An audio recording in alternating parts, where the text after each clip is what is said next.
Đây là máy CNC 4 đầu công suất 6 kW, giải pháp mạnh mẽ cho gia công ván, gỗ và plywood trong sản xuất nội thất.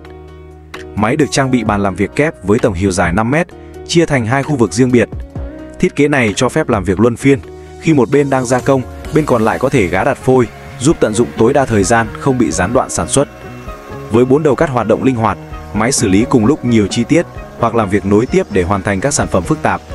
Đặc biệt, công suất trục chính 6 kW đảm bảo khả năng cắt khỏe, đường cắt mịn và độ chính xác cao, ngay cả trên vật liệu cứng.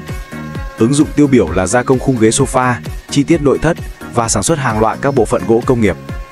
Nhờ hệ thống điều khiển thông minh, thao tác đơn giản, máy mang lại hiệu quả vượt trội trong cả tốc độ, độ chính xác lẫn năng suất.